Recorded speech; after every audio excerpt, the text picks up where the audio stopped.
touches ma vie, Seigneur. Je veux que tu touches ma vie. Shalom, chers amis, abonnés ou non abonnés, l'essentiel est de suivre depuis votre position cette vidéo. J'aimerais aujourd'hui traiter un thème important, un thème très important parce que nous parlons aujourd'hui de l'avortement. Nous avons tendance à accuser automatiquement la femme lorsqu'on entend avortement. Je dis non. La cause de l'avortement et pourquoi jusque-là des femmes encore luttent pour qu'on puisse instaurer une loi qui permet d'avorter. La femme que Dieu a créée ne veut pas vraiment procréer. La femme que Dieu a créée déteste les enfants. La femme que Dieu a créée a envie forcément de tuer un enfant, de pouvoir se débarrasser forcément d'un enfant. Pourquoi exactement jusque-là des catégories de femmes veulent avorter? Pourquoi? C'est des aliens extraterrestres, c'est des tueurs, c'est des femmes sans vergogne, c'est des femmes, c'est des méchantes femmes, c'est des femmes qui sont inconscientes, irresponsables. C'est ça. C'est ça la raison de l'avortement. Les vraies causes de l'avortement. Investigation, j'ai pu faire mes recherches et j'ai trouvé les vraies causes, les vrais responsables de l'avortement. Prends ton tabouret, depuis ta position, positionne-toi bien et suis jusqu'à la fin. Tu sauras qui sont les responsables des avortements. Les irresponsables hommes à qui on vient annoncer une grossesse et qui commence à se défiler. Non, je suis pas responsable. Non, je ne reconnais pas. Non, je suis pas prêt. Tu n'es pas prêt et tu venais coucher avec un bandit.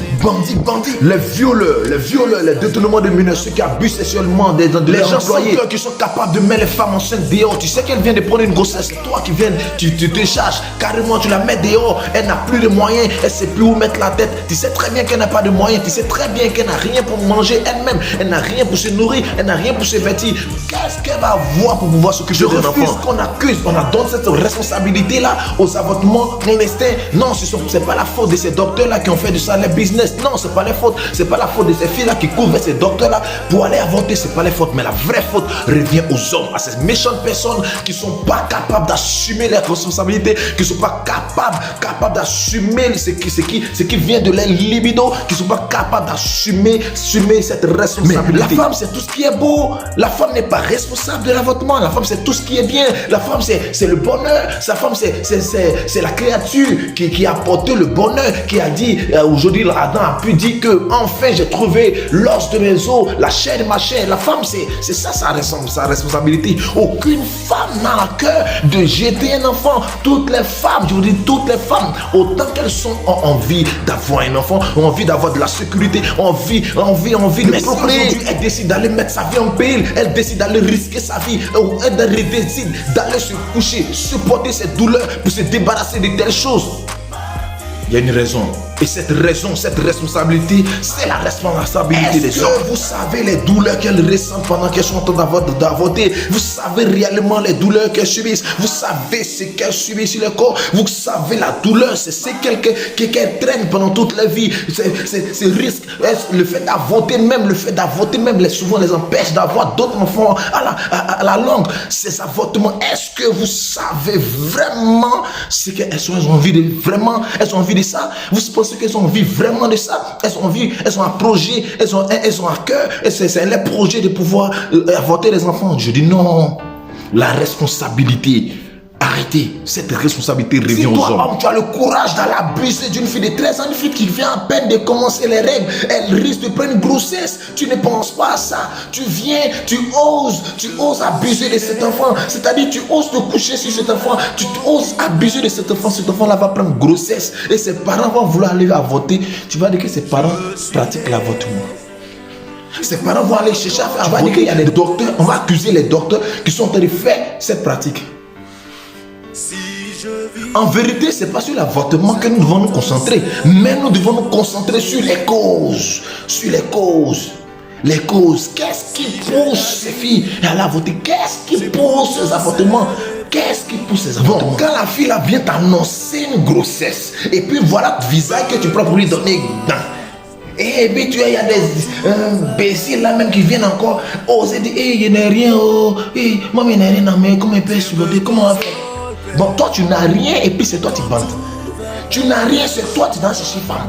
Tu n'as rien, c'est toi, ton affaire, des trucs là, tu n'as rien, et puis tu réfléchis. Même qu'on n'a rien, on peut pas. Même si on te donne ça gratuitement, mais il faut te préserver. Écoutez, c'est vrai que sur 100%, on va dire qu'il y a peut-être 2% de responsabilité qui viennent de la femme. L'affaire des avortements, souvent, c'est le problème, ça peut venir de la femme, mais 2%, 600. Le reste, 98%, c'est les hommes.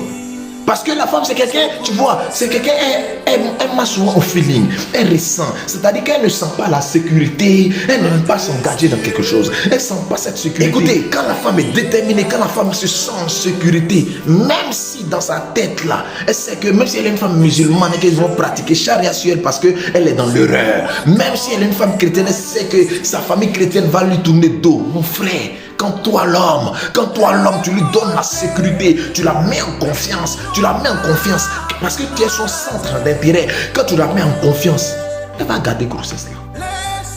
Mais toi-même, tu es censé garder, tu es censé la mettre en sécurité, tu es censé l'encourager. Toi, tu te défiles. Bon, toi, tu te défiles. Sa famille se défile. Ses amis, bon, la fille là, quand tu regardes là, tu penses qu'elle va avoir courage même de garder grossesse pendant que tout le monde a tourné dos. C'est pourquoi on vous dit affaire de Jésus, c'est-à-dire on demande accepter Jésus. On vous parle d'amour. Quand on vous parle d'amour, parce que celui qui est à la source de l'amour, c'est Jésus. Et on te dit accepte Jésus, depuis on te parle, tu ne comprends pas. Parce que quelqu'un qui n'accepte pas Jésus, quelqu'un qui n'a pas Dieu qui se manifeste en lui, est un danger pour la société. Il est un danger pour la société et un élément, un facteur très dangereux qui va alimenter tout ce qui est avortement. Parce que toi, parce que tu n'as pas Jésus en toi, tu es capable de regarder une femme comme ça, et puis tu es enceinte, tu es capable de la laisser.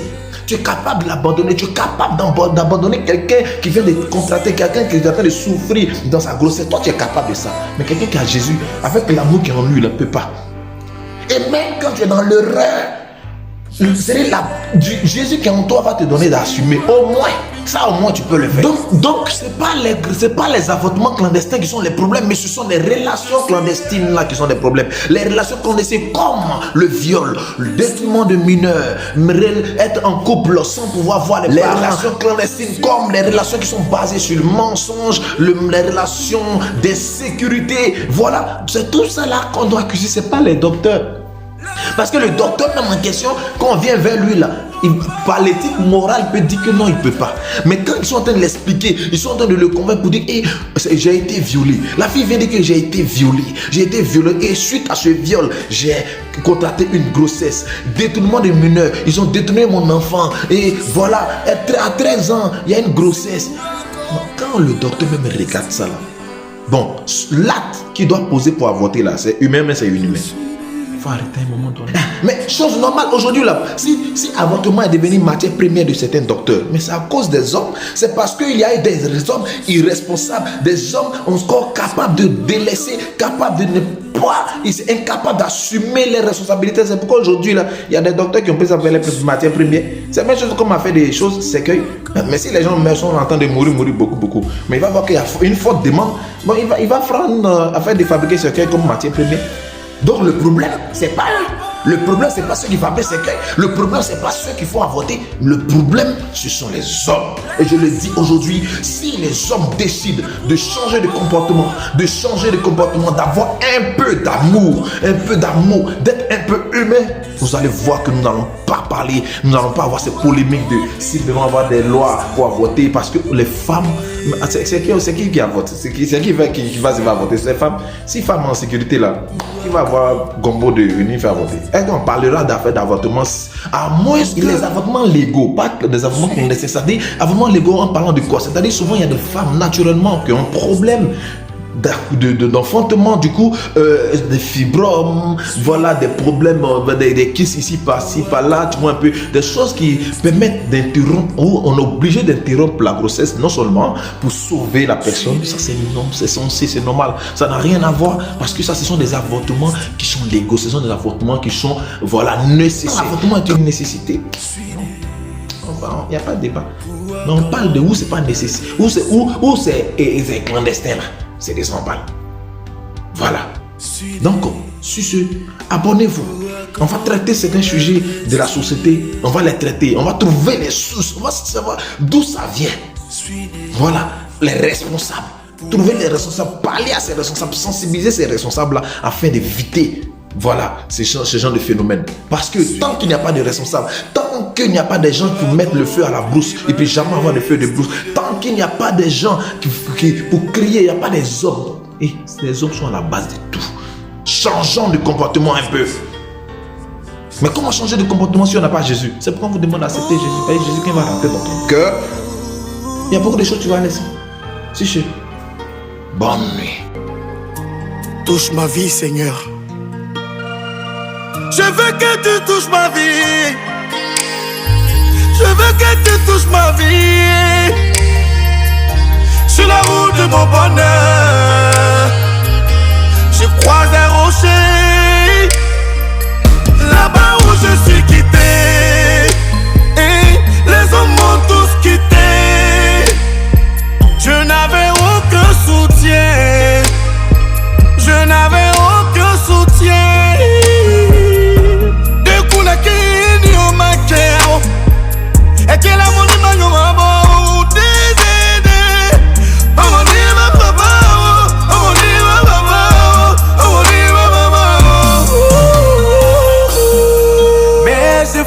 n'ont rien changé. Tu rends erreur le monde zéro. Les ignorés deviennent incontournables. Me toucher est vital pour moi. Aujourd'hui, porte-moi sur ton dos jusqu'aux extrémités de ta plénitude.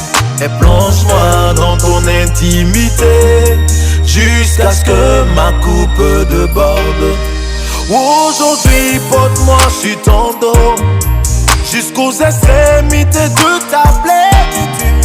Et plonge-moi dans ton intimité jusqu'à ce que ma coupe déborde. Touche ma vie. La femme qui perd du sang, le boiteux a besoin de toi, papa. L'aveugle a besoin de toi, Seigneur.